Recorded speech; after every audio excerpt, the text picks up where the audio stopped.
the exchange student that you have like a 3-week affair with? Hey, we can see that you don't have pants on. Somebody hit somebody with a pie. Do something.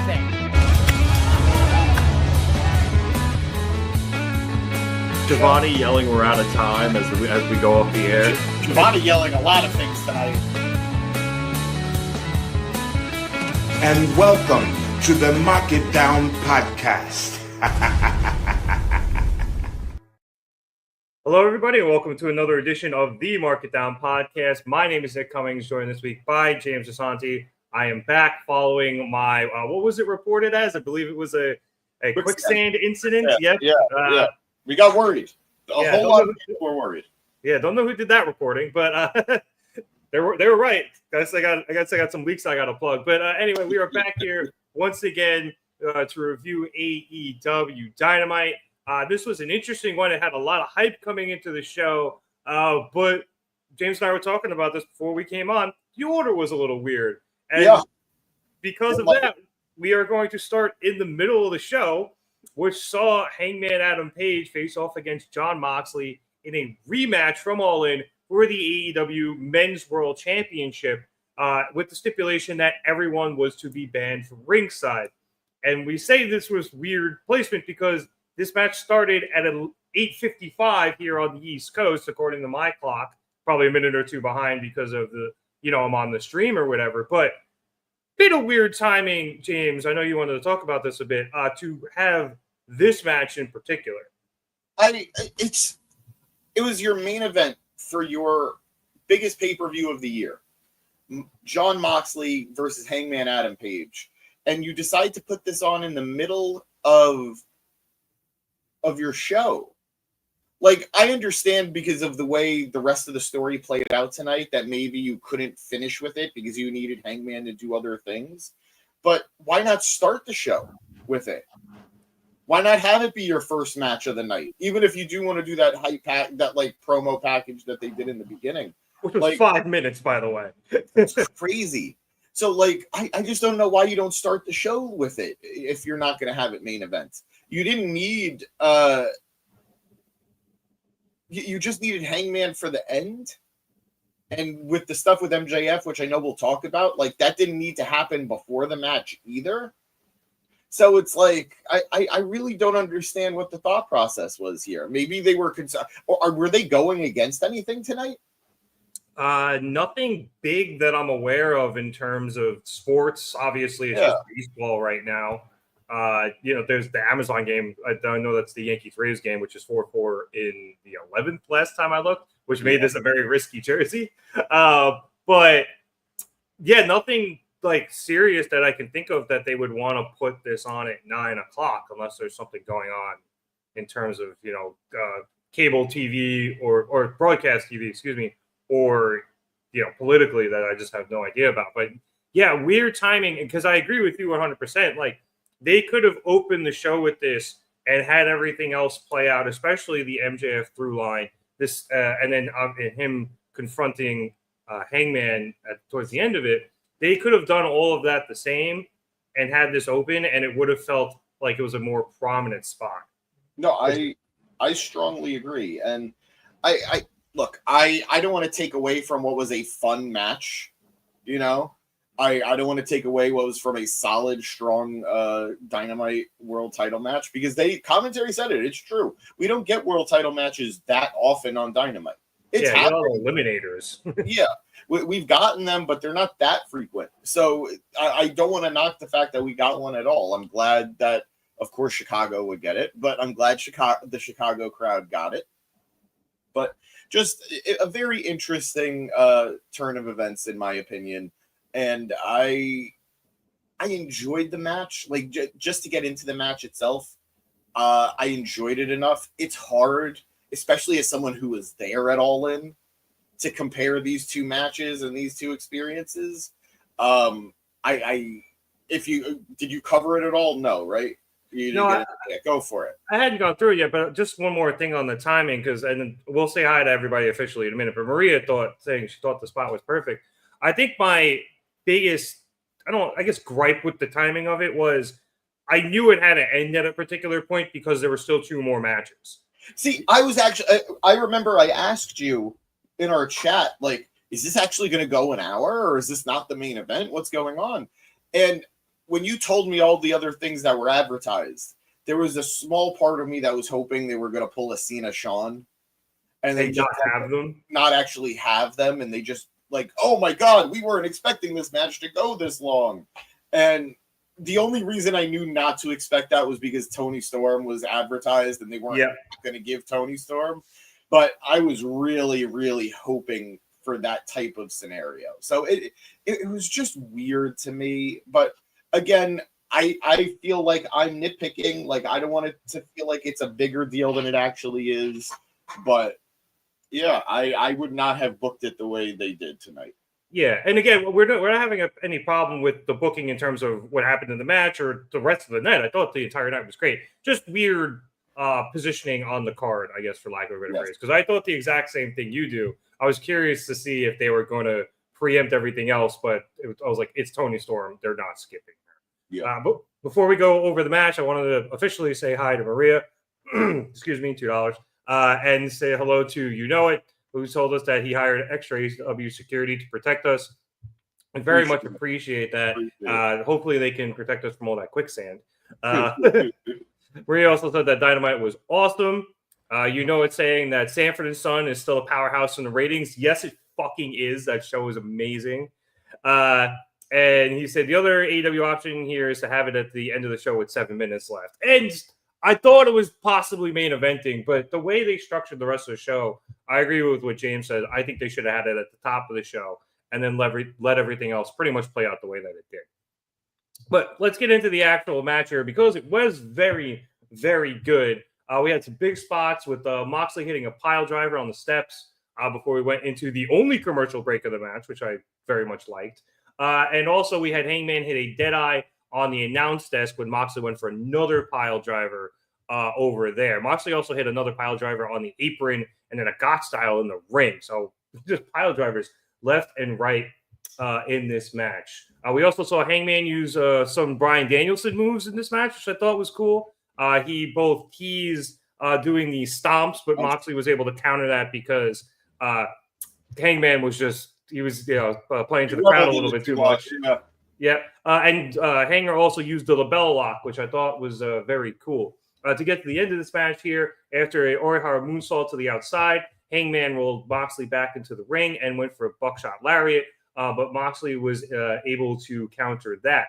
The Death Riders then started to come to the ring with Claudio and Wheeler distracting the security that was surrounding ringside, and that allowed Marina Shafir to sneak in and grab the title belt to give to Moxley, and then he then used that to counter another buckshot lariat.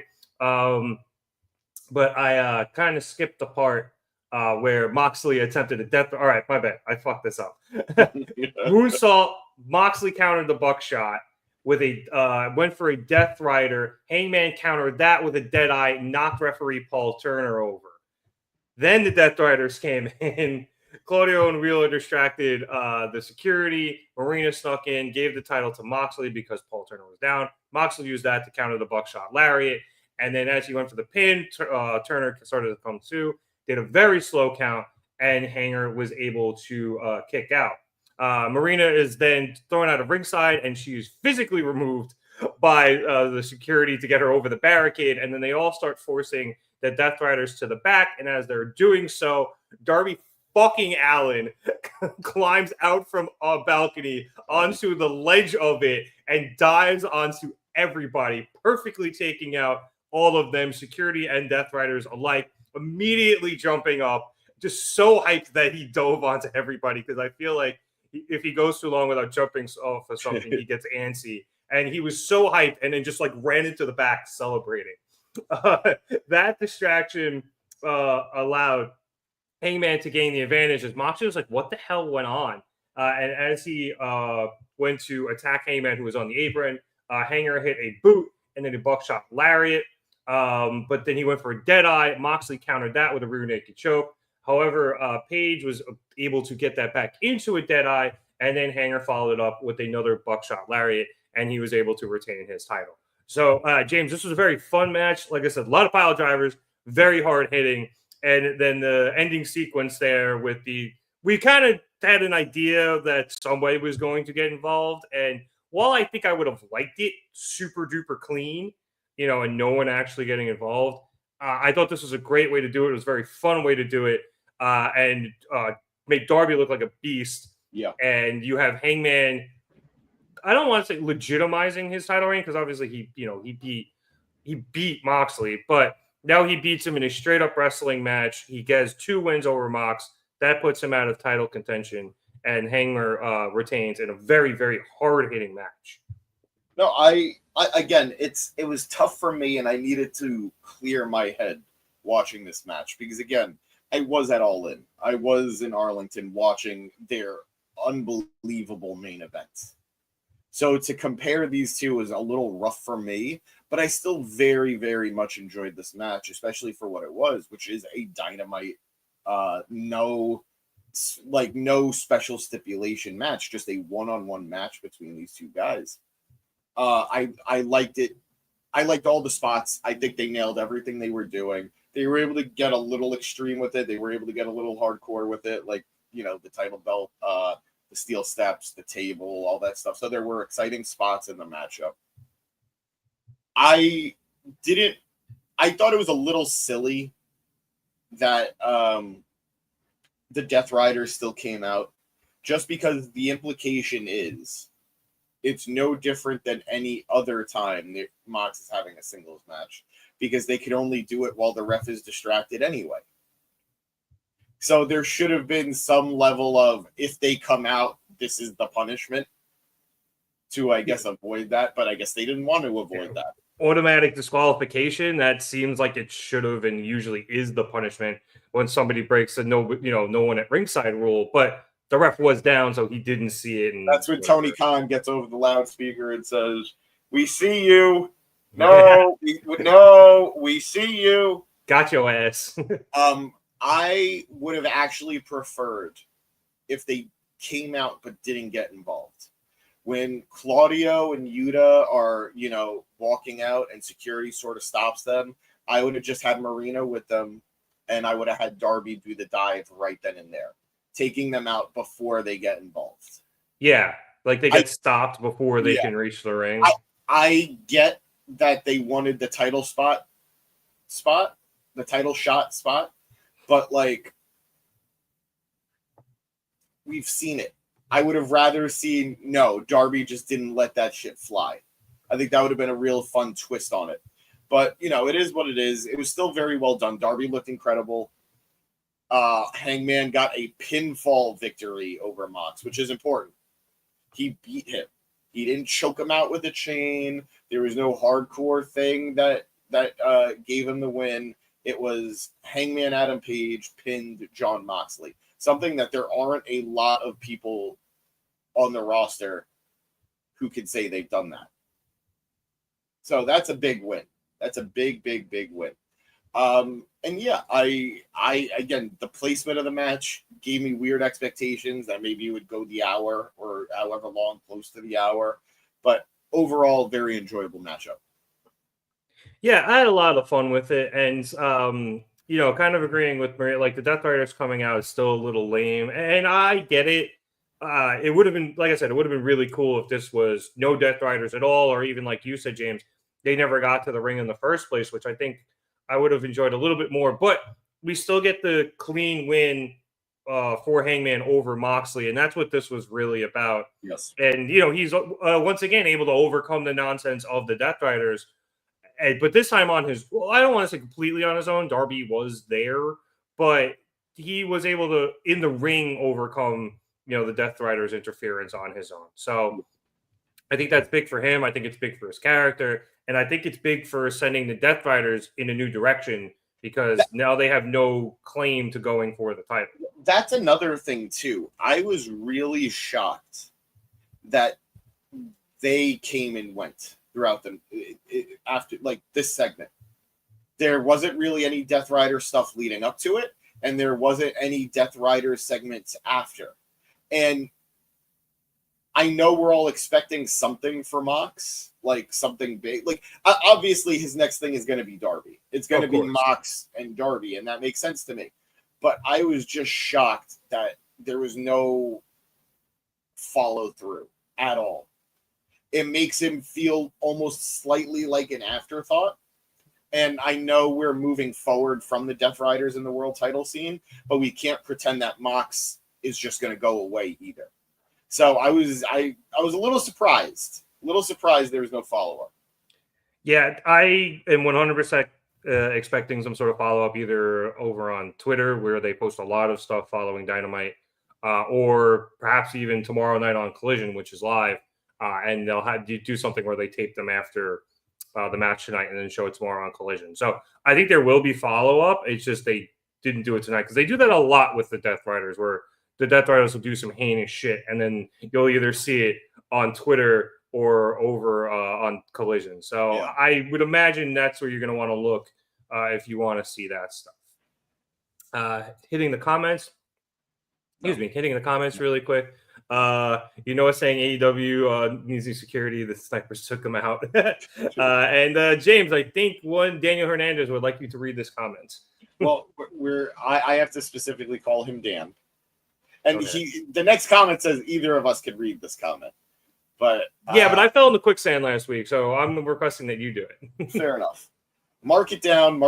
The best wrestling pod this part of town. I'm marking out because it's starting now. My name is James, and my bark is loud. Well done. Thank you. Well written, Dan. Well written. All right, let's head back to the top of the show. As we mentioned, there was a big 5-minute long promo package for Hangman versus Moxley. But our first match of the evening was the Outrunners against some local talent. I'm adoring this. It was actually the Outrunners against the Young Bucks as a part, I think it's the first round of the AEW World Tag Team Championship Eliminator Tournament. However, the Young Bucks got a jobber entrance. They were in the ring when the Outrunners came out. The disrespect. Literally, Justin Roberts just very quickly went Nick and Matt Jackson, the Young Bucks. And their graphic said talent name and then stat on the upper third and social media on the lower third. Just top tier stuff. Graphics team continues to remain undefeated all the way back to the start of AEW, and then putting random stuff up for Hangman on his lower. I miss that so much, and if this is the new version of it, I will take it. I understand why they stopped it, because they weren't going to get better than when Hangman beat Kenny for the title, and the title card said, "We're proud of you," the graphics team. Yeah. So that was the culmination of that bit. So I understand why they stopped, but I am going to. I'm going to miss it. Danny even said the name bar took him out. It was very well done. Yeah. Some quick notes on this match. We had Matt selling the back again. I think apparently because they had little picture-in-picture promos for both the Outrunners and the Bucks. And in the Bucks one, Matt said that he was upset that he had to fly his family to coach to Hawaii because the money for the $400,000 match that the Outrunners won last week on a Collision came out of the Bucks' pockets, out of their paycheck. So I think Matt's just selling the back from flying coach. These good Christian boys don't deserve this type of persecution. They do not. I understand losing that executive health insurance is clearly already doing a number to Matt, but this is too far. This is too far, too much. Yeah. Well, one sympathizes with the back pain. We also had Nick breaking up the "you son of a bitch" elbow drop with a super kick, which I really enjoyed. But jumping to the end of this match, there were some great false finishes to end it. We had Matt low blowing Turner while holding on to Rick Knox, and then he went for a pin there and got kicked out of. And then Matt pushed Rick Knox, and then Knox pushed him back over. I think it was Turbo. I get them confused. Yeah, I don't blame you. Yeah, and then that led to a near fall. Matt super kicked Nick, Nick super kicked Matt, which led to a total recall that Nick had to break up. Matt had to roll up with the tights that got kicked out of, and that led into the finish where the Bucks were able to hit a TK driver for the W, and then got the very quick jobber announcement after. It's just like, then you're winner of the Young Bucks. After the match, we then had Kazuchika Okada come down to celebrate with the Bucks. I appreciated this a lot, by the way. Yeah, it's been a while, I feel like, since they've interacted on TV together. It feels like the last time was when there was the big meetup between the Don Callis family and I'm still going to call him Roppongi Vice and the Bucks and Okada and Takeshita backstage that one time. So it was nice to see Okada come down, despite the fact that the Bucks are no longer EVPs. And that led to a beatdown of the Outrunners. But then Swerve Strickland's music hit, and he slowly sauntered to the ring, and the distraction allowed for the Outrunners to take out the Bucks as Okada stared down Strickland. And then the Outrunners took down Okada. Strickland got in the ring. They, to borrow a phrase from Excalibur, pinballed him around a little bit. However, the Bucks were able to save Okada for the moment as Swerve was seemingly lining up for a house call. But as they were all trying to hold each other up on the outside of the ring, Swerve took the opportunity and climbed to the top rope and hit a Swerve stomp on all three of them, giving us yet another amazing meme staring into the camera, and then taking out the entirety of the Elite. So, well, that's still available. So, James, I did have a lot of fun with this match. I did too. I was not surprised that this was a good match. I believe I said it I think I said it in our chat, actually, or maybe I think that's what it was. The Bucks were going to give the Outrunners a good match. They're very high on them. They've been trying to pitch them to TK for a while. And again, I think we're also pushing something I mentioned a few weeks ago where I think part of the Bucks' new characters / what I think is going to be a bit of a redemption tour, as I think they head back towards faces, is them just going out there and putting on such good matches that the crowd is going to start cheering for them again, which is kind of how they became the Young Bucks that we knew at the start of AEW in the first place. I think we both read a report around a week ago or so where this was the Bucks' idea. They wanted to shed the EVP title, at least on camera. Yeah. And they just wanted to go back to reminding people that they're just a damn good tag team and having damn good tag team matches. And since they've lost the EVP titles, they have been showing that. And I'm digging it. I love the Bucks. I know they're a very divisive tag team. I know there are plenty of people that don't like their style. And I get it. I'm not here to tell them you're wrong or anything. Like, I understand how the Bucks might not appeal to people. But I really do enjoy their matches when they're on. When they're actually going for it, they're, in my opinion, probably one of the best tag teams who've ever done it. So I'm really happy to see this return to form for them. Whether they turn face or not, I don't know. It's going to be a while, I think. Yeah. And quite frankly, I don't think they need to anytime soon. I think they're better off staying heel for a little bit. If it naturally happens, it naturally happens. But I wouldn't force it. I think if they're getting booed, let them get booed. I think they're good at it. All that said, all things considered, this match was fun. I admittedly, I know I'm the curmudgeon. I've never been a huge Outrunners guy. You son of a bitch. I know. I've got nothing against them, but I'm not super into them. But when they are allowed to shine and actually have, time to just do their stuff, it leads to fun matchups. And the Bucks are the right team to do this with. So just a really fun matchup. The after bit, I loved seeing Okada with them. I missed it. And and it's like you said, he wasn't with them because they were EVPs. They're just his friends. He likes them. He steals Nick's gear all the time. All the time. So I really, really enjoyed the follow-up. Swerve is he's just so goddamn cool. Right? Like, what is there? He's one of the coolest guys in all of wrestling. He really is. So I am not clamoring for a trios match where Swerve is teaming with them. It could be funny, but I'm not clamoring for it. But I think that's probably what we're going to end up with sooner than later. But just fun way to actually start the show. Yeah, like I said, I very much enjoy this. The Outrunners have been cool as they've come up recently again, this is something I think I've talked about. Tony Khan wasn't super high on them because he thought they were mostly gimmick and couldn't really go that well in the ring. But we've seen in recent, I guess I would say about the last month, maybe 2 months or so, they've really been able to show what they've done in the can do in the ring. I think Toni is warmed up to them and is putting them in more prominent positions, including having a very good series of matches with FTR that culminated at All In. So they've been stepping up. I agree with Maria. How dare you not be an Outrunners fan? Is amazing. They're so much fun. Like I don't dislike them. I'm just not. I'm not going out for them. You know. I love them. They got Newport trunks on. Come on. I don't know. It's the 80s, and I think it's hilarious. I think that's my thing. I'm gonna say something that's gonna get me heat. I think the 80s is the most overrated decade. You're probably right. I mean, there was an oil shortage and a flock of seagulls. That's about it. But in fact, for the longest time, I didn't understand why there were so many seagulls in the world in the 80s after that, because I didn't know that was a band.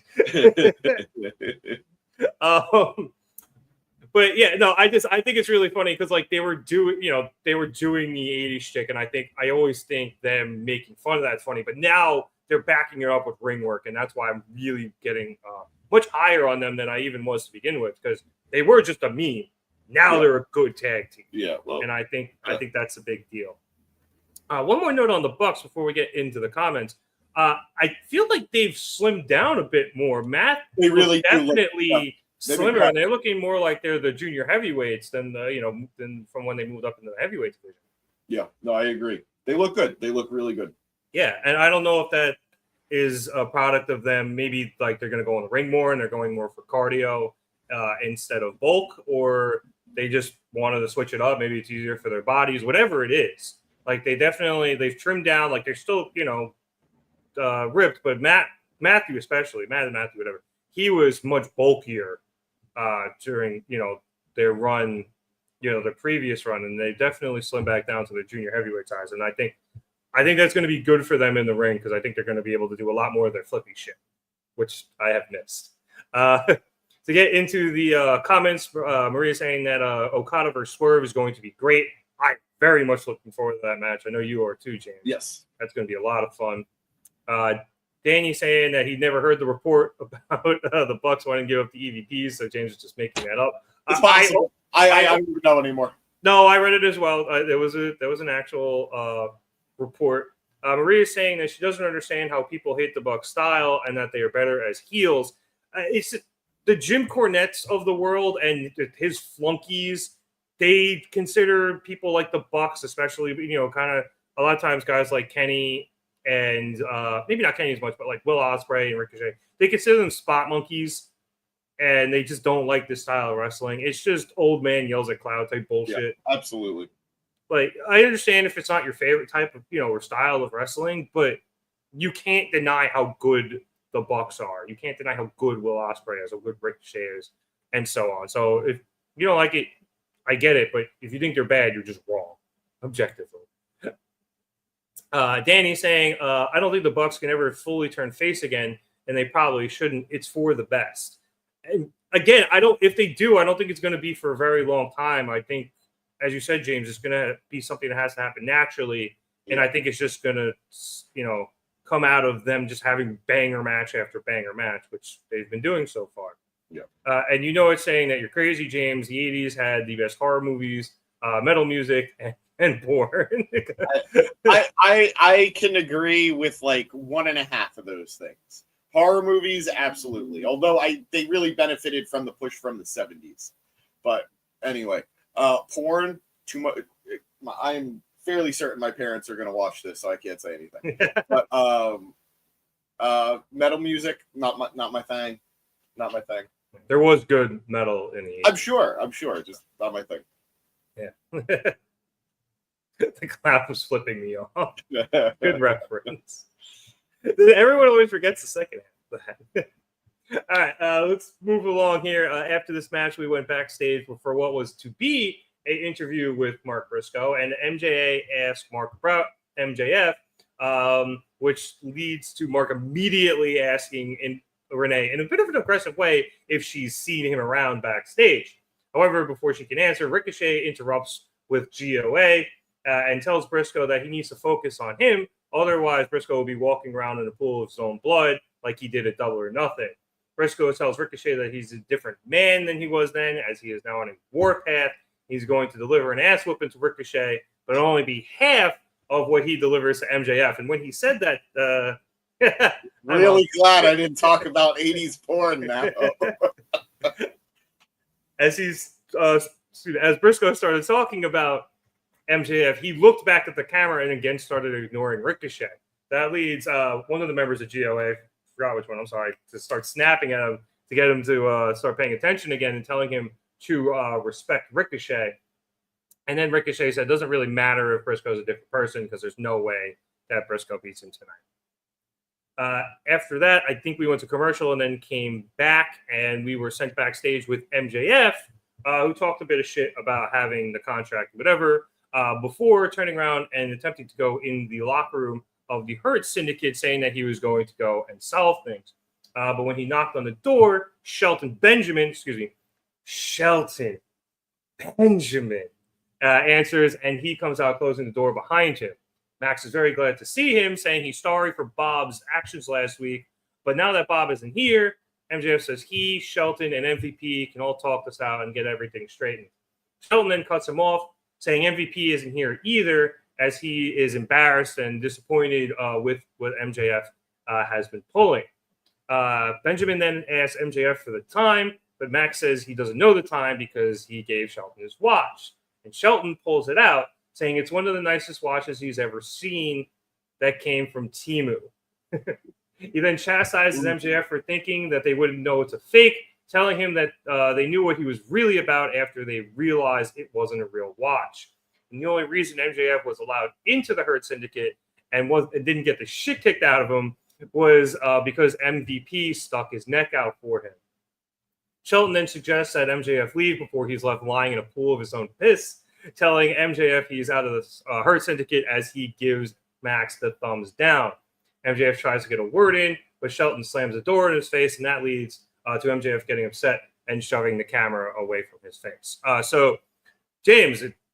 I'm so confused and conflicted, and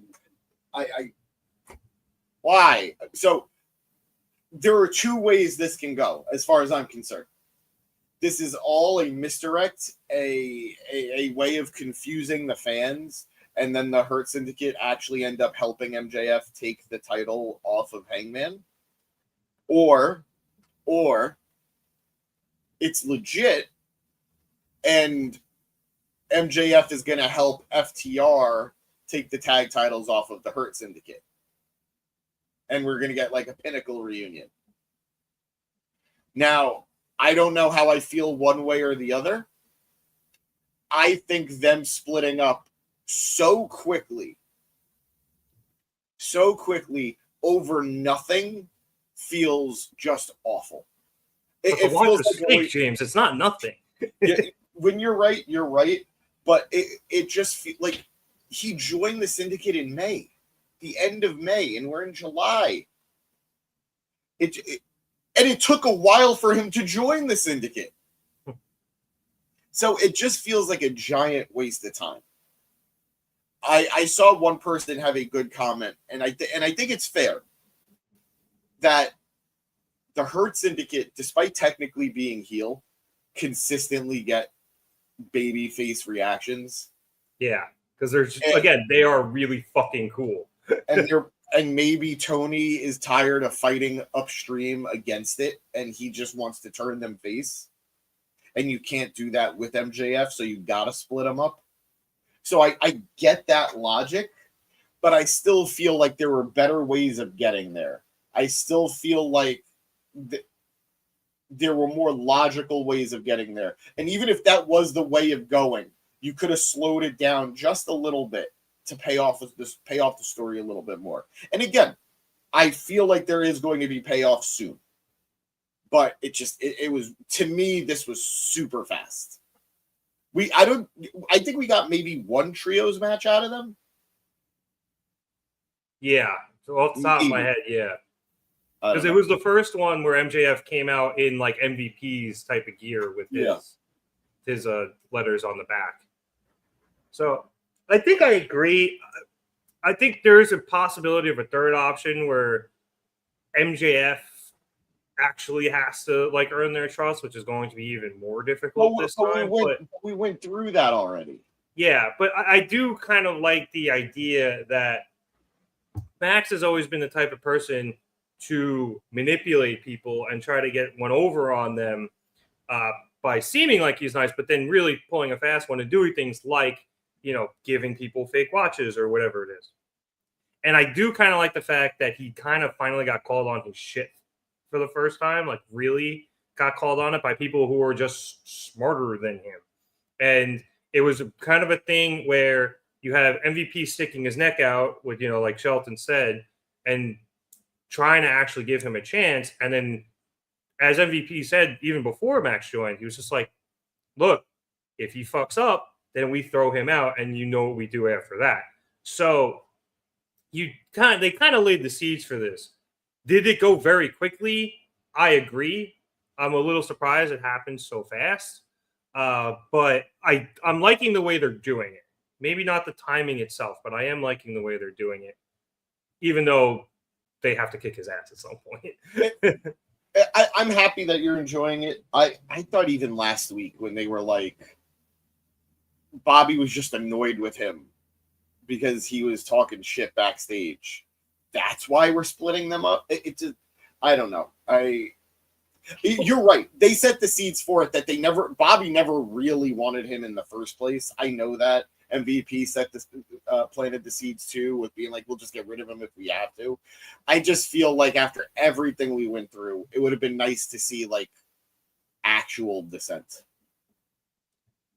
But yeah, and like a much slower burn with the dissent, and then the main core of the Hurt Syndicate plotting without MJF, to possibly remove him or be like, yo, like, what do we think after that outburst? But last week, it was MJF becoming or, being his usual self and being selfish, thinking that everything revolves around him, where in this case, it very clearly doesn't. So again, good story there. It's just being rushed. Yeah. And it's like Game of Thrones the last 2 seasons. Yeah, exactly. Like, and everyone in the comments is pretty much saying, the same thing. Maria's saying the story ended too quickly after all the time spent with the will he or will he not be accepted into the group. Danny not liking the splitting of the syndicate. It's saying it makes it seem pointless now. And the timing of it renders all of those points correct. But I love the story is there. It's just the timing is terrible. I have 100% agree there. Maria, with you, James, maybe MJF and FTR getting back together. That does seem like a possibility, him now costing the syndicate at the end. Or he could actually learn something, but I highly doubt he will. He never does. And we say hello to Fernando. What's going on, dude? Saying he thinks Wardlow is going to come back at the side of MJF. That kind of depends on his filming schedule. He's off filming American. Apparently they're done. Apparently they've wrapped. Okay, and I had heard he had been seen backstage. I think maybe it was at All In, but he was just there to like hang out, and whatever. Because I've heard Orange Cassidy's been seen backstage a bit recently. Yeah. But again, I think he's not cleared yet, but he's ramping back up. Yeah. So Wardlow is a possibility. He is floating around. Again, pinnacle.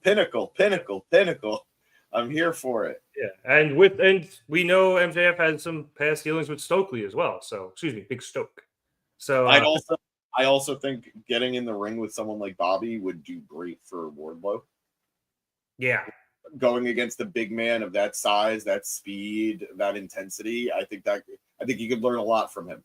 Yeah, definitely. Yeah, working him and Shelton too. To be honest with you, working Shelton. Yeah, everybody can get better working with Shelton. Or even, you know what? Fuck it. Absolutely, what I'm about to say, just fuck it. Let Wardlow just be a generational hater. The Devil Group didn't work. The Undisputed Kingdom didn't work. Let him join the Hurt Syndicate just to continue fucking with MJF. I'm here for it. I actually think he'd be a great addition to the group. Yeah, honestly, yeah, he would be. I think, again, learning from Bobby, I think he could learn a lot on how to be a dominant big man from Bobby. Yeah, that's a good point. Damn it, Fernando, you're in my head now. Oh God, I need Wardlow. Oh God, I didn't see this coming. Yeah, Marie agrees with you. Bobby versus Wardlow would be excellent. I can even see Wardlow returning, being with MJF for a bit, and then turning on him and joining the Syndicate. I think this way you get both. You can get Bobby versus Wardlow. You can get Shelton versus Wardlow. But also, maybe you get like Shelton versus Dax one-on-one. I think that could be a good match as well. Yeah, and then you eventually could have Wardlow turn and join the Hurt Syndicate, which I think technically would be turning face. But yeah. It's really heels versus like kinda heels. Mid. I'm trying to think of the word. What's in between? Yeah, tweeners. Yeah, they're definitely not mid. Yeah. All right. No matter what MJF might say. Yeah. All right, but there's more on the MJF phone, so we'll get to that later. For now, let's go to our next segment, which was an in-ring interview with the returning Christian Cage. And Tony Schiavone starts off by asking Christian what happened at All In. And Christian responds that his name is Christian Cage and he is an asshole. He says that he's the type of asshole who is numb to the world, not caring about who he hurt or left behind to become AEW World Champion.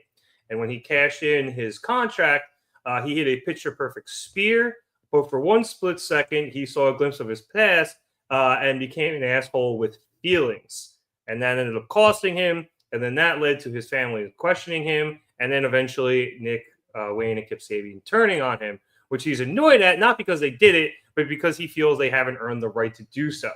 And in fact, he says he changed the plan for the cash-in because he didn't trust them to pull it off. So he took a big risk, something Nick and Shayna have never done, living a life of luxury, riding on his coattails. As for Adam Copeland... Bold strategy, Cotton. Bold strategy. As for Adam Copeland, Christian heard what he said about him last week when Copeland ran down all the terrible things Cage had said about Copeland in the past. And then he asked if they were really that bad, pointing out that Copeland was quite the opportunist during his career. And did some would say the ultimate opportunist. Yeah, but you can't say that in AEW. I said some would say it. Just some people, and they in another company, but some would. He also then goes on to say that Copeland did some pretty unsavory things that has led to him to have a pretty big bank account and a very comfortable life. So Christian says, even though they are so different, they are still somehow the same. So Schiavone then asks about the patriarchy, and Christian says that it seems that they decided they no longer need a patriarch. He then says that Shayna was right about him not being able to get up that night, but counters that he's been in a lot of holes during his career, but none were as deep and as wide as when he was with her. And I think he used the word gaping. Gaping, yeah. And he won't be able to scratch and claw his way out of this hole as he has done all the others throughout his career. Christian then says that the things that he did to the patriarchy were a product of the scars of his career, whereas the things Nick and Kip do are from a place of privilege. And what happens when the consequences of their actions eventually catch up to them, because they will no longer have Christian to hide behind. As for Nick, Christian actually takes a beat and walks into the corner before gathering himself and saying that he truly cared for Wayne and believed it when he called him the prodigy or a prodigy. I think the prodigy is taken. But now the only way Nick makes it to the top is if he goes through him. Christian finishes things off by saying that Nick has already lost one father, and now another one is dead to him as he disowns, both Nick and Kip. Christian then leaves the ring and heads up the ramp, where he is met by Mother Wayne. But Christian really quickly realizes that this is a trap, as Kip is sneaking up behind him and catches Sabian in the act. However, the double distraction pays off as Nick Wayne comes rushing in from behind his mother and takes Christian out with his Ring of Honor television. He has a TV championship. Yeah, he does. The Ring of Honor television championship title belt. Mother Wayne then hands both boys a chair, and as Christian starts to stand up, they clap them together around his head, dropping Christian back down to the stage. And then Nick yells in an unconscious Christian's face that he, in fact, has disowned Christian. So this is interesting, James. Obviously, Christian's just a great promo. So the promo itself was great. But there was a lot of stuff to go through here. There was a lot of stuff with Christian kind of really, being very self-aware that he's an asshole, but seemingly not willing to change that fact. And then him addressing Copeland and calling him on his own hypocrisies, which is an interesting tactic. And then you have him addressing the patriarchy directly, and that leading to him getting absolutely smacked upside the head with 2 chairs. So you can pick what you want to go for here, but I thought this was a very, very good promo, and I appreciate the fact that it encompassed so much, despite the fact it took me like 3 minutes to read all of that. I thought it was a good promo. I love that they're not doing the immediate, oh, I'm going to be a good guy now. I'm going to act like a good guy. I'm going to act very different than who I've been and how I've acted this whole time. No, he's still an asshole. He said it himself. I love that. I love that. I love that. I love that. And there's a level of he doesn't know how to be an asshole here. Like, he is allowing himself to feel things. He is allowing himself to be somewhat conflicted, but he's staying true to who he is. Cope, was it really that bad when I talked about your dead mom? God damn, dude. God damn, that's terrible. Awful. But he's good at it. He's really good at it. Was it that bad when I talked about taking care of your wife after I took you out in very special ways? He's awful. Yeah. So it's stuff like that that's cool to see, because it makes it feel more real. It makes it feel more believable. Like, we're still, like he said, I'm very different from you, Cope, but we're the same. So it's going to be a ride to get there. And that makes it makes the trip more enjoyable. It makes the journey more enjoyable. There was one aspect after the promo that I really, really enjoyed. It's after he blocks the slap from Mother Wayne. And then he knows, because he trained these kids. He raised these kids. He knows what the playbook is. He knew to turn his back to face Sabian. But then he also knew to turn back for Nick Wayne. He was just too late. Yeah, and it's not even just too late. It's the numbers game. And this is usually 9 times out of 10, I give commentary like the props for properly like giving the subtext of the story. But here they said, oh, he didn't see him coming. How could he? And it's like, no, he knew he was coming. It's just there's too many of them for him to deal with on his own. So I really loved Christian's work there. It's so subtle, but it's so well done. And it's going to open up the door for he needs help. He needs Cope. So just beautifully done. I really, really enjoyed that. And I don't know how I feel about Sabian and Wayne sticking together afterwards. Maybe because they're a young team that they can get away with it. Like, they could turn into something. But it's hard not to look at Kip and think, you're just kind of the sidekick here, you know? But yeah, I think even, was that last week? Or it was last week. I'm just trying to remember if it was Dynamite or Collision when they had that tag team match. And because I actually watched Collision it was Collision. It was. Yeah. Collision. And so after the match, you saw, or not even after the match, at the end of the match, Kip had the match won. And much like Christian had been doing to Nick demanded Kip tag him in so that Nick could get the win. Yeah. So you're already seeing Wayne is treating Kip the same way Christian did. It's just that at the moment, Kip is on Nick's side and not Christian. So that's going to be something I think to watch in the future. We'll see what ends up happening with Kip, but I think that's a little further down the road.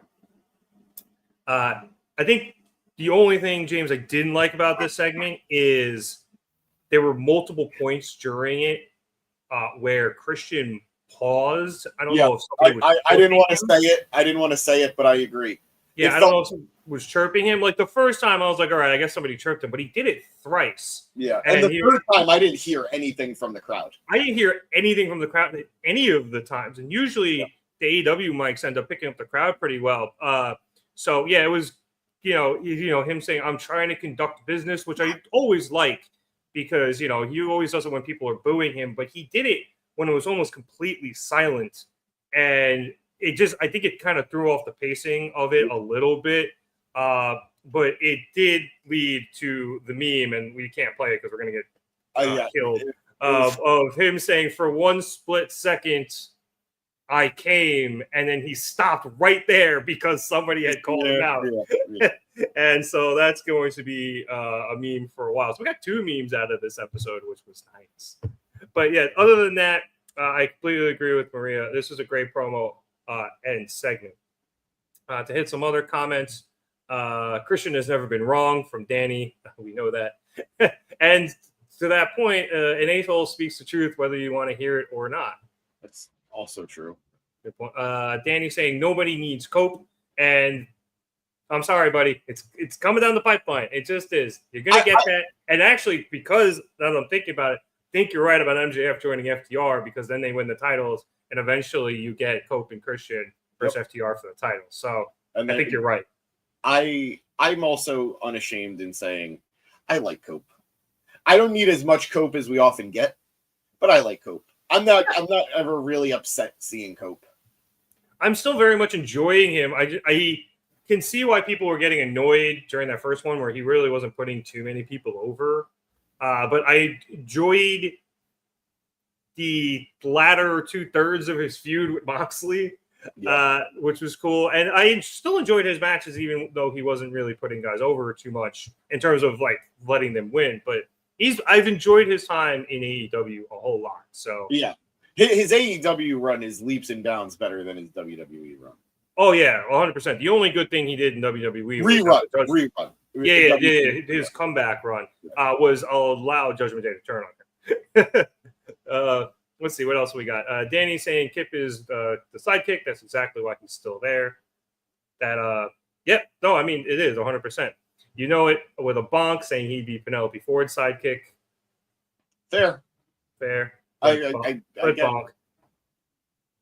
And just to circle back a little bit on some of its earlier comments concerning the Hurt Syndicate, there's the issue of how the Hurt Syndicate really has no one to face because of the depth of the division. And this was something I wish I was on last week to talk about because I know, James, we were talking about this with the rest of the guys from the pod in the chat, where the whole point of this tag division tournament, maybe we should have talked about this at the top of the show, is to help rebuild the tag division. And I know some of the teams are, I guess, quote unquote Franken teams. You have the Bang Bang Gang with Juice and that one I give them the benefit. Yeah, but that one works. Brody and Bandito is a weird one, but the rest of them are legitimate tag teams. So I'm hoping we're getting more feuds out of this tournament. And not just how the winner goes on to face, the Hurt Syndicate for the titles, and that's that. Like, I hope, we get a couple of teams interfering with each other's bullshit, and we get some other feuds out of it instead of just a tournament where nothing else comes from it. But at minimum, we're going to get some good matches. Yeah, I agree. Let's see. We have a Judge here. Welcome, Judge, saying the only bad thing today was the Christian Cage segment. I don't think it was bad. I think it was a little clunky. It was long and it was definitely the slowest. Yeah, it was long and it came at a weird time because it was right before the world title match. But all that said, I think it accomplished what it needed to. It moved the story forward in a lot of different areas. It moved the story forward with Cope. It moved the story forward with the matriarchy. And it's setting the stage for Christian to likely turn face. Yeah. Also, I still don't know if they're the matriarchy. I don't think they've given an official name yet. I think they're bouncing between the matriarchy because I know they use that already. Yeah, kind of. The matriarchy and Uncaged. Yeah. That was something Nick seemed to tease last week. Yeah. So. Uncaged just feels so early 2000s, though. It really does. It feels like it feels like a Brian Cage finishing move. Yeah, it might be actually. I don't know. Danny also disagreeing with me on the feud with Moxley, saying the last match was good, but he thought the feud itself was garbage, and Copeland stealing the briefcase was cringe. All right, fair. You're entitled to your opinion. I'm in between. I think I stand by. I think the Cope feud was the turnaround for the Mox title reign. Yes, 100%. That's when things kicked into higher gear, and I was able to enjoy the Mox title reign more. Yeah, everything I thought post first Cope Moxley match was good, except the endings of the subsequent matches, or at least the one in Australia, just because it just kept ending flat with Bulldog chokes. It was just like, all right, again. But all right, let's move on here. Speaking of FTR, after commercial break, we went to backstage for a promo from them and Big Stoke.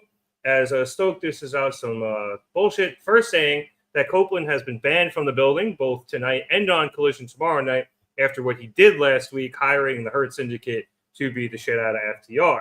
Coward. Next, he says that the Hurt Syndicate, he knows the Hurt Syndicate is watching and calls what they did an act of cowardice. There you go. Since everybody knows that if FTR was at 100%, that FTR would have kicked their ass.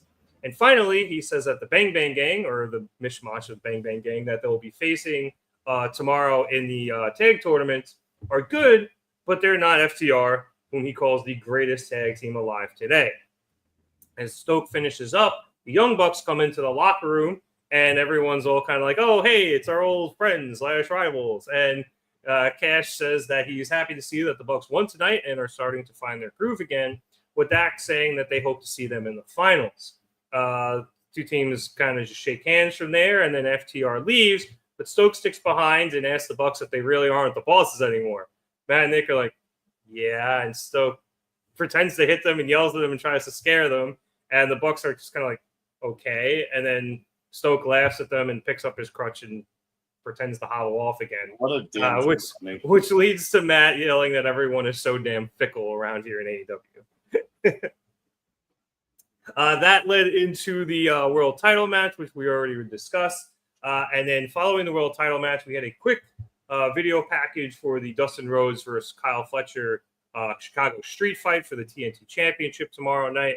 And then that led us into our next match, which was Timeless Toni Storm and the newly arrived Alex Windsor versus Athena and Billie Starkz. Before we get into that match, James, breaking news, late breaking news because I missed this about 20 minutes ago and I keep forgetting to tell you, the Yankees did win in the 11th inning as Ryan McMahon walked it off for the Yanks. I'm sorry. I told you, this was a risky share. No, I mean, high risk, high reward, because if they lost, you would have had a moment. I know. Yep.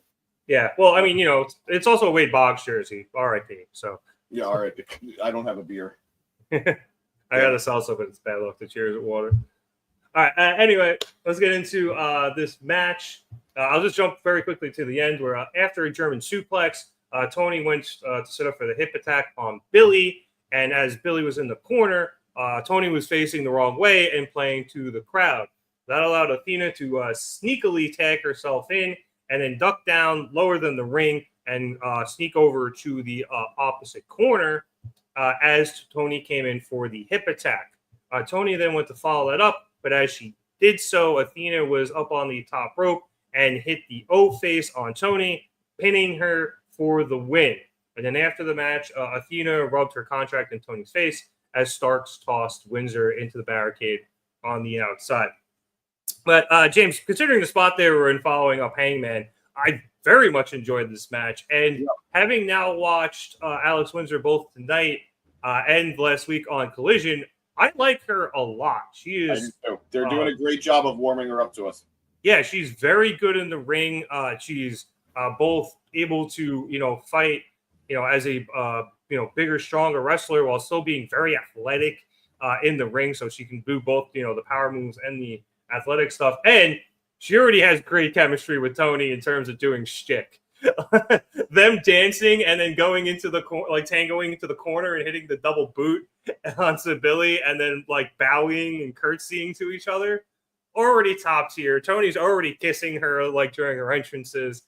So Toni has found a very wonderful ally in Windsor very quickly as I think Excalibur pointed out, she's lost Luther to what appears to be a scrotal injury and Mina to a broken hand.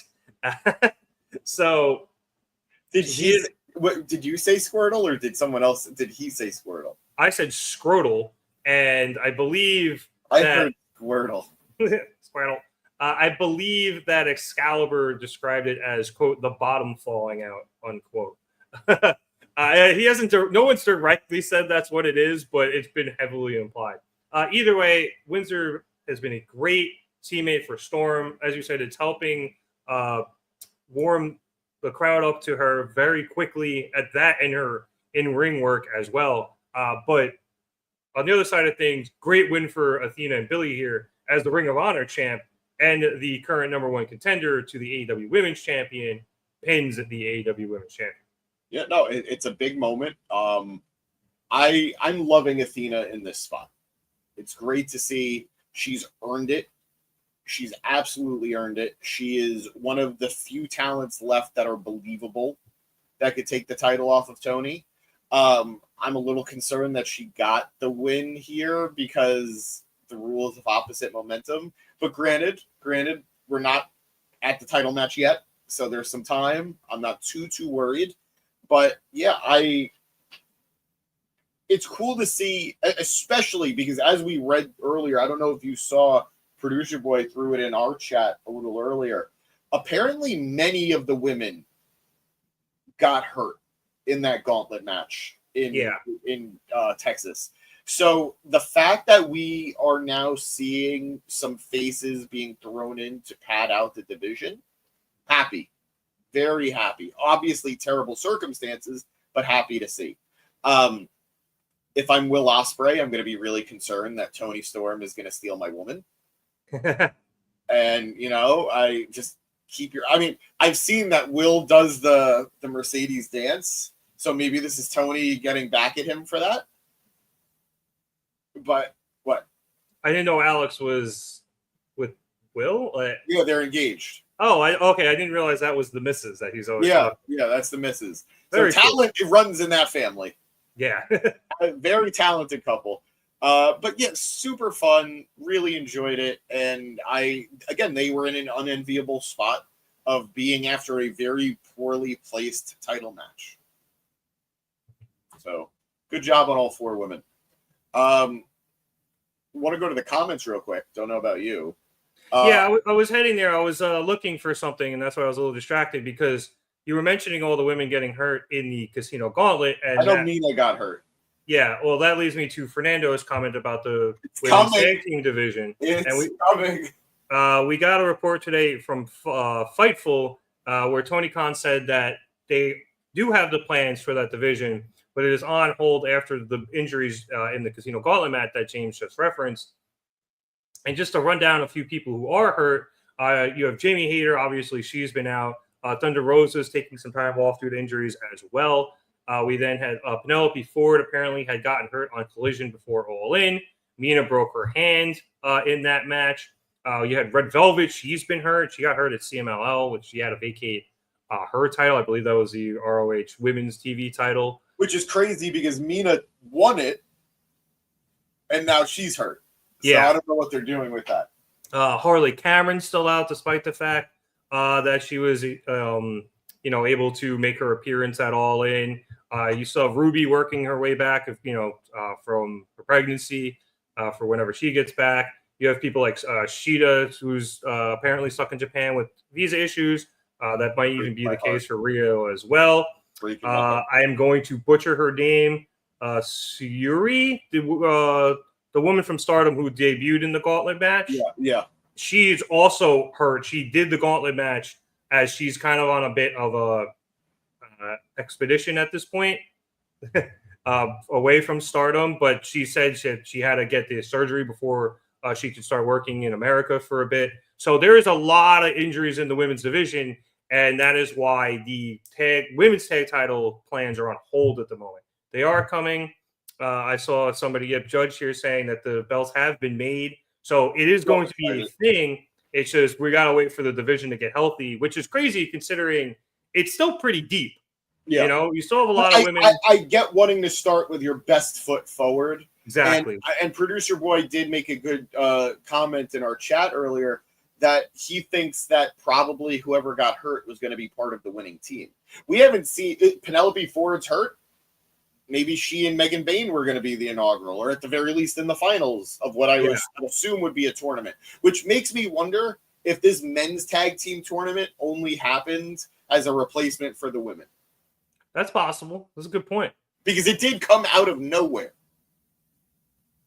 Yeah, so, we found out about it as they started the first match of the tournament. And they didn't even have the bracket completely full yet. Like, they didn't have the teams announced. So, yeah. Yeah, very, very weird. But, as for the match itself, like I said, I really enjoyed it. I'm loving watching the lovely Mrs. Windsor, to borrow a phrase. That's a reference to the Queen. And like I said, I really like watching Billie Starkz. I've seen a bit of her on Ring of Honor when I would watch the pay-per-views, but it's nice seeing her on a more consistent basis. It's weird seeing a girl who looks that like fun, and she looks tailor-made to be a baby face, and watching her do evil things is just hilarious to me. So I'm enjoying her being a minion, and just finally getting to see Athena on a consistent basis again has been great. So as you said, great stuff from all four of these women in a tough spot following the men's world title match. Also, I do want to just shout out, thank you so much, Judge, for your kind words. Judge giving us a shout for being awesome. I'll give that one to you, Rev, and knowledgeable. I'll take knowledgeable. And not like these guys just hating to get more views. And thank you for the subscribe. We really do appreciate it. We do our best. We are marks. That's why we are the Mark It Down podcast. We want to enjoy what we're watching.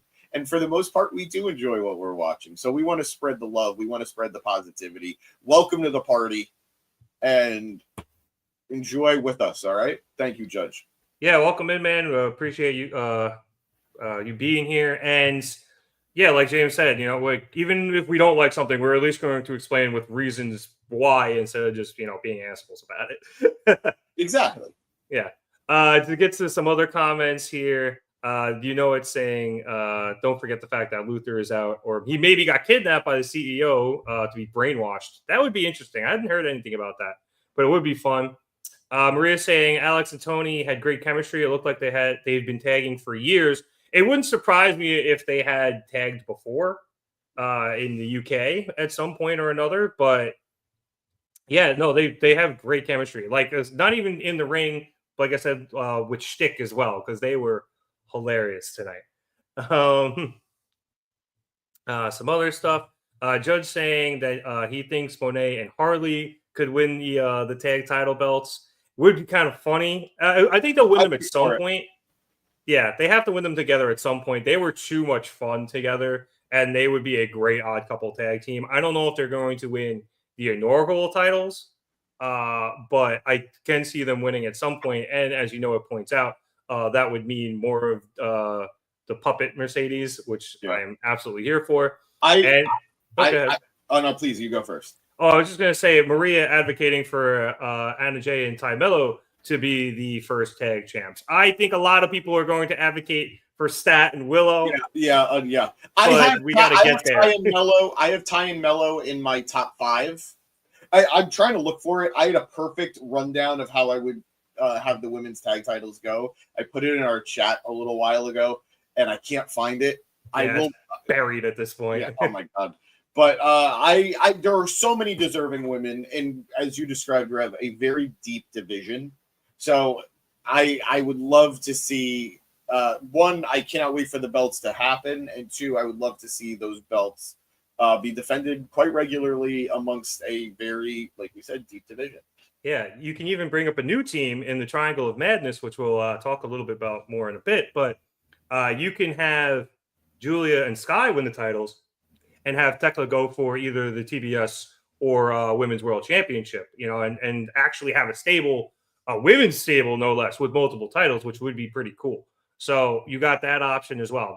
Like I said, even with all these injuries, this women's division is still pretty deep.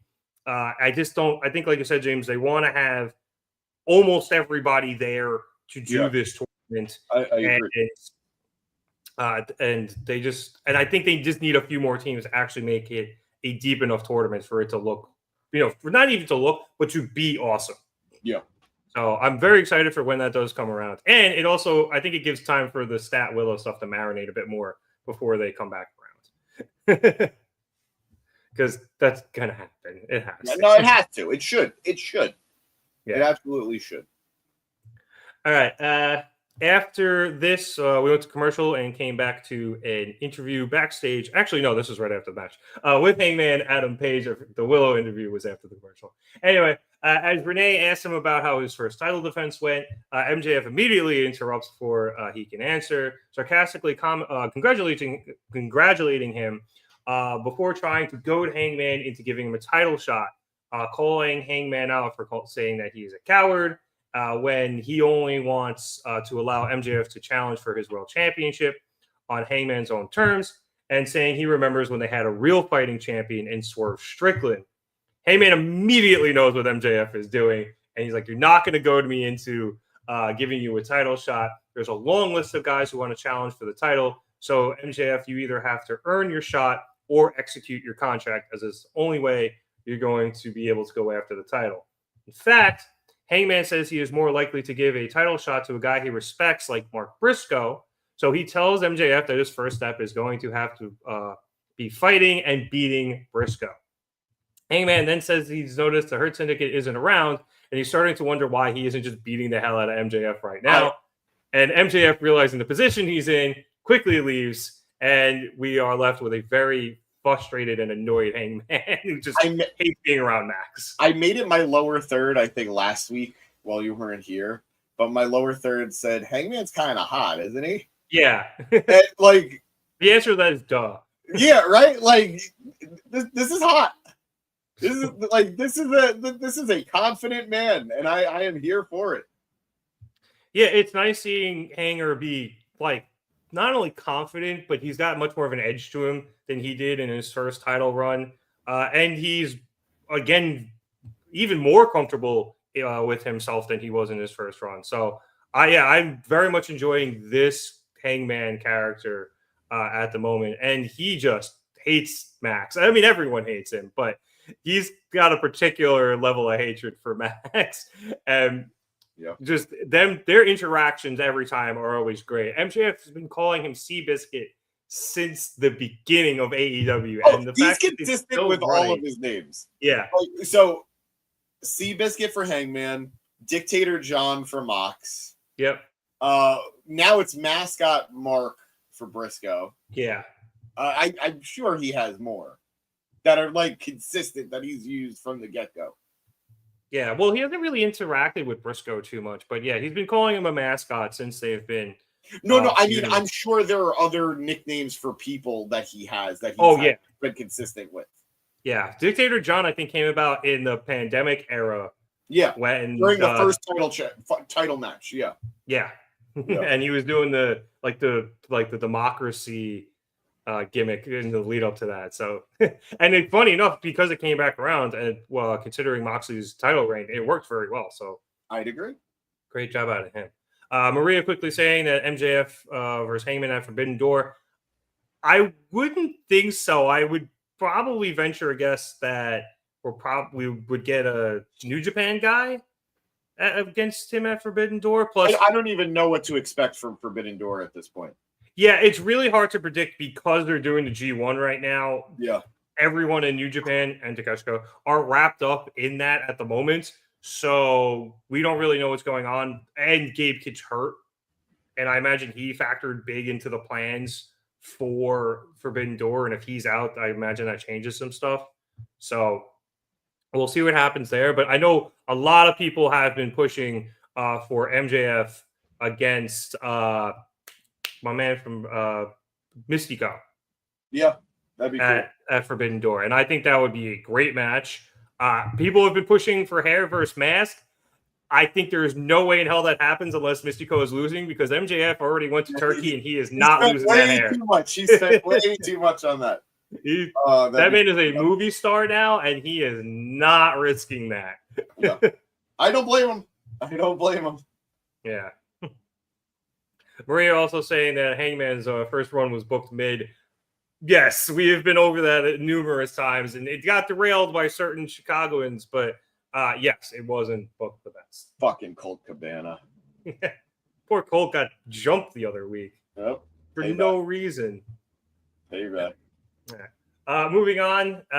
Hey, look, it's Willow. As we were just talking about her, and she was getting interviewed backstage, and she was asked about challenging Thekla last week and not getting an answer. And Willow says that she shot her shot, and Thekla went off and made new friends in the Triangle of Madness instead of answering her. It's weird that we've got two heel triangle groups in AEW, right? And not anymore. Like, obviously, Death Triangle isn't a thing anymore. But does Toni just dislike the shape? Toni is, he's just going to make the triangle thing work. I think that's what his goal is. Death Triangle worked! Yeah, I know. I saw somebody on Reddit had a really good one, and I can't remember what it was, but I'll try to find it in a minute. But Willow then says that, if everyone's going to be doing shapes, then she can be the trapezoid of Grapazoid. God bless her. And then goes on to say that she went over Tekla's head to Tony Khan to get the match for tomorrow night on Collision, and recounted her conversation with Toni only the way that Willow can, because it was. I'm not even going to try to do it. It was hilarious. Just go watch. Her ending with, because that's just the way things are done around here, and that's how everyone talks when we get matches. She's just the best. I'm glad she could call it out. Yep. All right. After this, we hit our main event of the evening, which was Mark Briscoe against Ricochet. So we will talk about the match first and then get into what happened after. So early in the match, as we were about to go into commercial, GOA came down because they didn't come out with Ricochet, which seems to be a repeating thing that they've been doing with GOA and Ricochet. And they come down and get up on the apron, and that distracts Briscoe and allows Ricochet to knock him out of the ring before hitting a tope suicida, and we went into commercial. Later in the match, as Briscoe went up for a froggy bow, GOA jumped up on the apron with Khan distracting the referee on one side as Toa Leona pushed Briscoe off the top. Ricochet then hit a vertigo, but Briscoe was able to kick out of it. GOA then jumped on the apron again, and that then led to Brody King and Bandito coming out and fighting GOA up to the back, as Brody and Bandito will be fighting GOA in the first round of the tag tourney, either tomorrow or next week at some point. Briscoe then used the distraction to try to get a quick roll-up on Ricochet, but Ricochet kicked out. And then the two of them went back and forth with some counters and some blows, attempting vertigos and J-drillers, until finally Briscoe ends up hitting a massive lariat, and he followed that up with a J-driller for the dub. So this was a decent main event, James. Yeah. I was a little surprised it didn't end with the women's match, the show, but considering what happened after, it makes sense in retrospect. That being said, solid match. GOA, I think, has been doing very well with Ricochet so far. It's helping him really be, the chicken shit heel, and having these two guys backing him up is helping him a lot. So I enjoyed that aspect of it. But more importantly, your boy Mark Briscoe gets another much-needed win. He's been picking him up a bit recently as he continues to feud with MJF, which we'll talk about more in a second.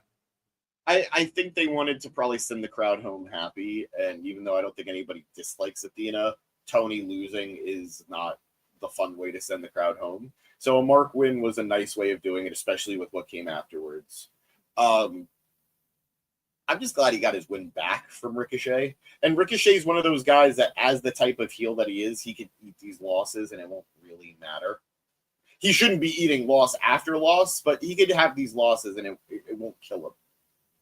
So I enjoyed the match for what it was, a fun standard main event, a good TV main event. And yeah, Mark, I don't know if this is just to feed him to MJF. If it is, kind of a bummer. But overall, I'm just happy to see Mark getting wins on TV. Yeah, I think we talked about this when this feud first started. MJF requested to work with Mark. I don't blame him. Mark's awesome. And this has been going very well. So let's dive in to what happened after the match, since we're talking about MJF. So Mark grabs a mic and immediately calls Max out, saying, you bring up my brother's name once, shame on you. You bring it up twice, shame on me if I don't kick your ass. Yeah. Briscoe then kind of starts rambling about how he's worried because he has never felt like this before, saying that he wants to kill MJF, but not wanting to do so in cold blood. No, that wasn't it. I apologize. Yeah, no, it was a bit rambly, so it was a little hard to get it I love the line. I loved what it was. I just wish the execution was a little bit tighter because I agree it was a little rambly. Yeah, he said he was worried. Mark was worried because this is the first time he's felt like this. It's the first time he felt like he wasn't ever going to see his brother again because he knows his brother is up there in a mansion in heaven, relaxing, chilling, but with what he's going to do to MJF, killing MJF in cold blood, he's not going to be able to repent because he's not going to be sorry about it. Right. So he knows he won't get to heaven to be with Jay. It could have been done tighter, but I love the thought of my biggest fear is I'm not getting to heaven because I'm going to kill you. Yeah. Great concept. Could have been tighter, but great concept. Yeah. All right. Thank you for really kind of pointing that. It was one of those things where I just needed to re-listen and I just didn't have time before the show. So thank you. Anyway, after all of that, Briscoe then calls out MJF, tells him to come down so they could do this right here, right now. And while Max's music hits, he doesn't come out and instead appears on the Tron, saying he's not enough of an idiot to go down there. He then says that it seems like Briscoe has dropped the comedy routine and is being serious, but that doesn't mean that he has to take Briscoe seriously. However, because Seabiscuit called him a coward for not facing Briscoe, he went to Tony Khan to get a match against Mark next week on Dynamite. That is, if Briscoe could make it that long.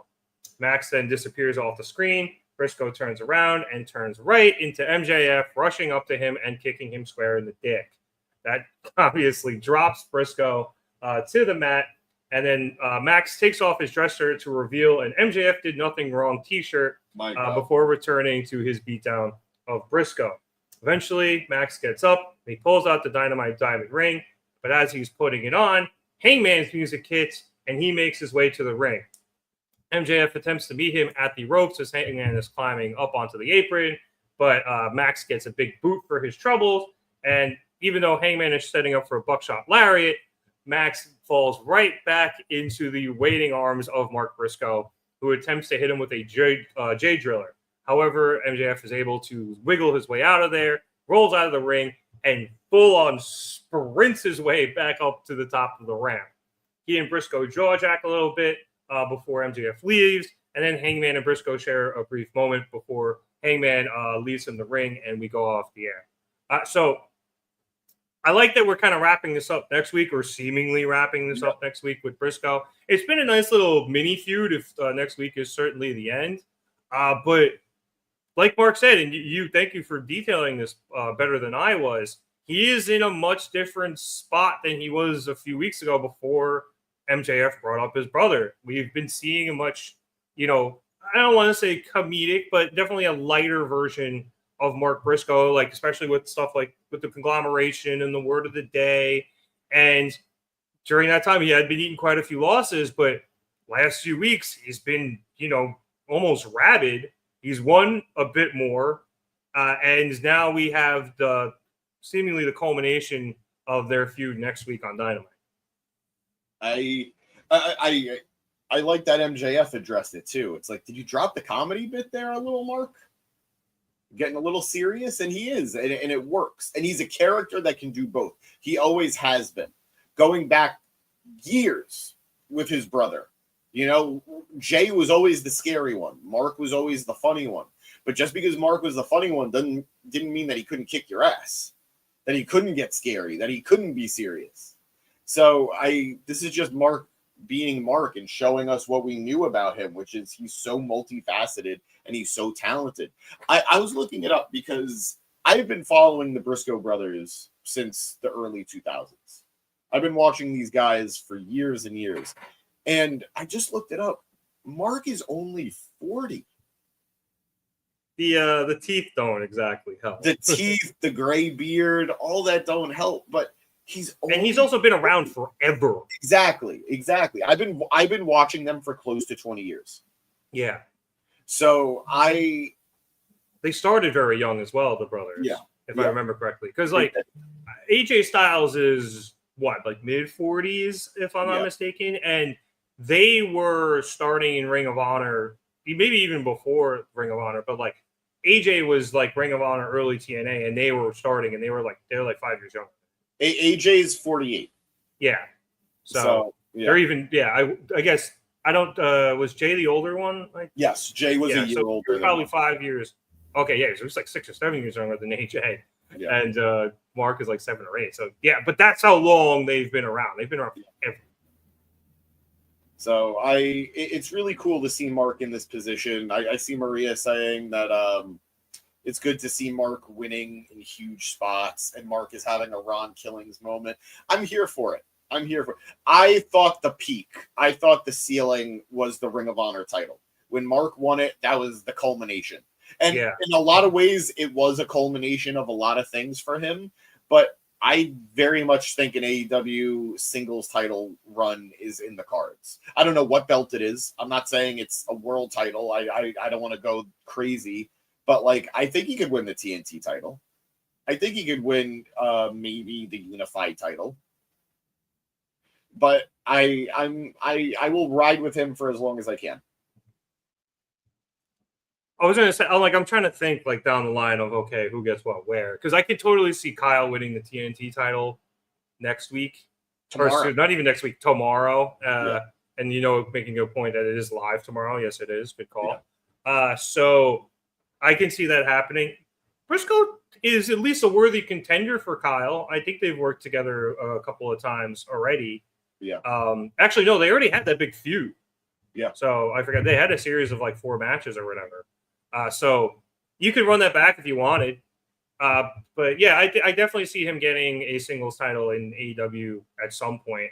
Tony Khan is obviously very high on it. Like everybody loves Mark Briscoe. Yeah. And Tony definitely loves him and wanted the Briscoes on TV in Ring of Honor, or excuse me, not in AEW from the jump. And Warner Brothers was just a little balky at it, but now obviously things have changed for unfortunate reasons. And Tony has been doing whatever he can with Mark. He's always on TV and he's always great. So yeah, he's having a moment. Yep. I agree with you. I thought the pinnacle was going to be him winning the Ring of Honor World Championship, but he has been full speed ahead even after he lost it, and it is great to watch. So I'm really enjoying the shoot at MJF. I'm kind of hoping it doesn't end next week almost a little bit. I'd like to see it go a little longer. Heck, even if Mystico comes up and we get some tag matches with Briscoe and Mystico against MJF and whomever, that would be fun. But whatever we end up seeing, even if it ends next week, I had a lot of fun with it. So I'm glad MJF wanted to work with it. Hero of the people, MJF. Salt of the earth. Salt of the earth. Son of Happy Gilmore. Yep. Well, I haven't seen that yet. I want to watch it, but I don't have Netflix, which is why I don't cover Raw, kids. My God. All right. I just wanted to point out Maria said that Willow is a gem, and truer words have never been spoken. Great line. Great comment here from you, Know It. Yeah. What if it's the devil you killed? Would you not get a pass? Great question. Ask your priest. Well, wouldn't the devil just send you to hell because he's the devil? I don't know. I don't think the devil sends people to hell. I think he's like waiting for them there. Yeah. Well, I didn't watch Lucifer. I don't know. I watched I think the first 5 episodes, and then they went on a break, and I forgot to pick it back up. The latest iteration of the devil that I've seen in media was on South Park last week. Oh yeah. Hey guys. long recurring character, but it's refreshing to see him. But I'm not in the mood tonight, God. Isn't it the movie where he goes and visits God, or is it one of the TV show or one of the TV episodes? So in the movie, he's predominantly in a relationship with Saddam Hussein. Yeah, and there's a point where I don't remember if it's the movie or one of the TV episodes where he doesn't know what to do in the relationship, and he goes to heaven to talk to God because God has the best advice. That's the TV show. Yeah, but his latest sexual partner is Donald Trump. Yes, I did see that. My God. All right, since we're already on a tangent, James, have you seen either of these movies? I know you saw at least one. I saw both. Superman is up there for me as one of the movies of the year. Fantastic Four was very good. And it's grown on me. Like from when I first watched it to thinking about it days later. I think it's only gotten better in my head. There were certain things that I wanted that I didn't get, and there were certain things that really hit and I really, really enjoyed. Invisible Woman, best character in the movie. Superman, go see it immediately, kind of thing. Fantastic Four, if you feel like waiting till Disney Plus, I understand. Superman, go watch it immediately on a big screen. Yeah, I wanted to go, but quicksand. Yeah, no, I get it, man. I get it. There's no screens in the desert. Yeah, could have been worse. Could have been lightning sand. From Princess Bride. That's way worse. Yeah. Also, confirming it was indeed the TV show where the devil goes visit God. But okay, that was Dynamite.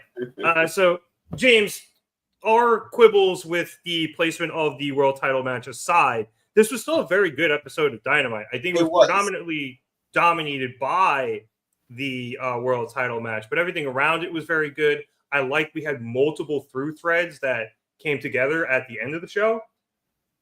And I thought, everybody else got a lot of, got some good time. So maybe not the best episode of Dynamite, but especially there was a lot of hype coming into it with this world title match, I thought. But I thought that delivered, and I thought everything around it was also very, very good. So I was quite satisfied with this as I returned to the show tonight.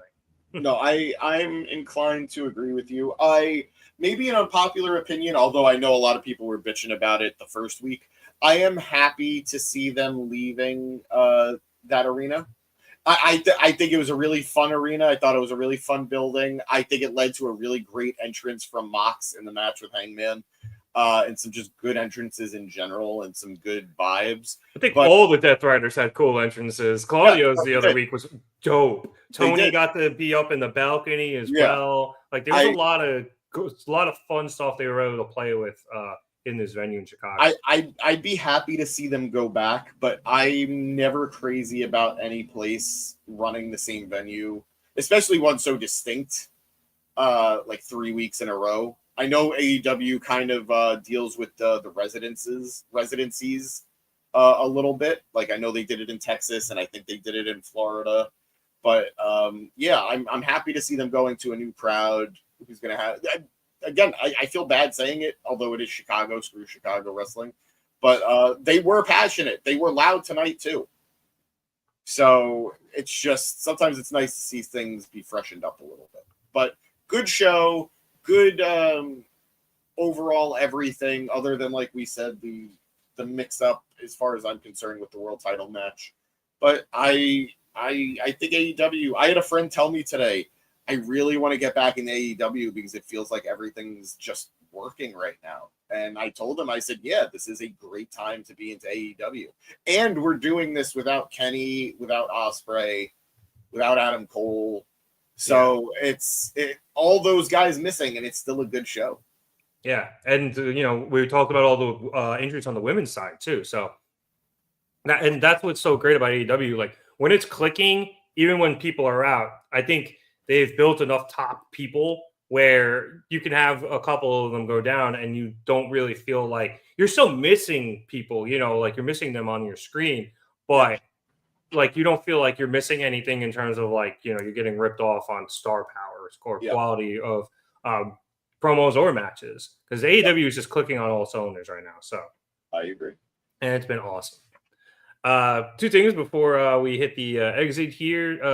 James, are we doing a gym pack zone tomorrow night? Yes, that is the plan. I told you guys with Slammiversary, I would be returning the gym pack. I have a lot of conflicted feelings about the show and the brand in general, but there is still so much great talent in that company. So I'm going to do my best to tough it out and to enjoy it with everybody to the best that I can.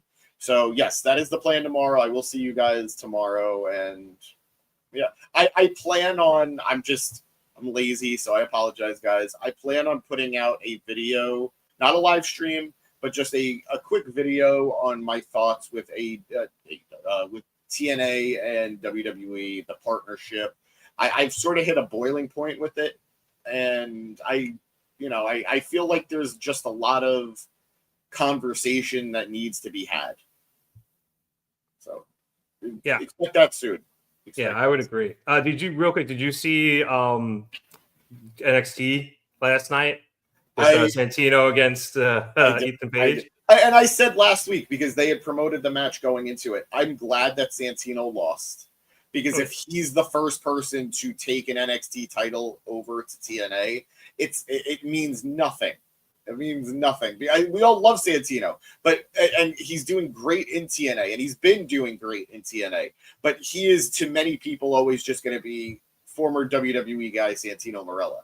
You need a TNA guy to bring an NXT title over to TNA. Especially because he's doing the Santino gimmick again, like he wasn't, I think, initially in TNA. No, he was. He always had the rights to it, but it just, no matter, like, he's spending so much time because his daughter Ariana Grace is the liaison between TNA and NXT. Yeah, like cool. It's great. It's great stuff. I need TNA people to be doing better stuff. Yes. Yeah, I agree. I only brought it up because of what happened after the show, wherein Santino hit the Cobra on Ethan Page, and Ethan Page sold it like he got paralyzed. That was fun. Did you see what they did with Tony D'Angelo? Yeah. they Sopranos. Fantastic. Fantastic. I'm curious to see where that goes. That's going to be really funny. I only watch NXT like tangentially on like Reddit as it happens, but it's still pretty funny. Fernando bringing up a good point that Eddie Kingston and Jay White are also out with injuries. So, yeah, even more guys at the top of the card that I desperately miss. And Jay looks like he's going to be out for a while. I heard the rest of the year for Jay. Yeah. Eddie, conflicting reports on the return, but that said, we are closer to the return than we're not. Yeah, I'm not saying it's going to be this month, next month kind of thing, but we are on the back end of the recovery. Yeah, because he's got to get a Gabe Kidd at some point. Yeah. Yep. And it just kind of sucked he missed all the Moxley stuff, because I'm sure he would have had something to say about it. And he probably still will when he gets back. But yeah. And Maria pointing out for us that Nia Jax showed up on NXT last night, which was cool. I believe she attacked Last Legend. Yes, she did. Yep. And she wants to see Santino versus Mr. Iguana, which that's great. that would be funny as hell. And it also helpfully pointing out that Spike Dudley is also out. Thank you. I mean, all right. You know it. I'm gonna say this, and I mean it. When I was at Slammiversary, and I don't know if you know, but Bubba Ray Dudley, Bully Ray, came out to challenge the Hardys to one last match. Hardys versus Dudleys, or Hardys versus Team 3D, one last time, Bound for Glory. Everyone was chanting, "Where's Devon?" And during a quick moment of silence, I yelled out, "What about Spike?" And I did it for you. So if there's ever an opportunity, we're going to see Spike Dudley back on TV, it's going to be October. So be ready, because if he does, I want you to go all friggin' out. All right? You better. It would be really funny too if we got like Spike, and then we also got like Lita coming in. Yep. But although she ran with all of them, but whatever. Maria, all right, last question. Where is Jack Perry? I don't know. Nobody seems to know. It's kind of crazy. Yep, that's the answer. All right, and on that note, I would like to thank everybody so much for watching us here at the Market Down Podcast. We'd appreciate it if you liked and subscribed. If you liked the video, it lets us know that you're enjoying what we're doing here on the show. And if you subscribe, you continue to get all the great stuff here on the pod. As we talked about earlier, Gym Pack Zone will be tomorrow for you Impact fans, as James continues to rage against that machine. We will, I'm sure there's a pay-per-view coming up. Oh, yeah. Isn't SummerSlam this weekend? Good job, pal. Good, real professional. Yeah. Well, because I'm not going. A bunch of you guys are going. I don't have a ticket yet. I don't have a ticket. But you'll be covering, right? Or at least one of the days, I'd imagine. I will be here on Sunday night. I can tell you that. So be sure to subscribe for that. I will not be here Saturday. I'm busy. Mets. And I know a few of the guys will be going or trying to go to SummerSlam. So if you want to follow their adventures, go check us out on all of our social media stuff. If you're watching us here on YouTube, Instagram, Twitter, Facebook, TikTok, and Blue Sky. The links are all in the description below. If you're watching us over on Facebook or on Twitter, you want to follow us in some other places. Twitter is @marketdown_pod. Instagram is @marketdown pod. YouTube.com/marketdown3665. I'm a little rusty here. Blue Sky is at marketdown.bsky.social, or as always, just search Marketdown Podcast on any of your social media platforms, and you will be able to find us there. James, anything before we get out of here? I'm tired, boss. You usually are. Fist bump for James from You Know It, and Maria, Fernando, Judge. Thank you all for joining us here tonight on the Market Down Podcast. So for James Santi, my name is Nick Cummings. As I just said, thank you for joining us here in the Market Down Podcast, and have a good one, everyone. Go Moon Mammoths.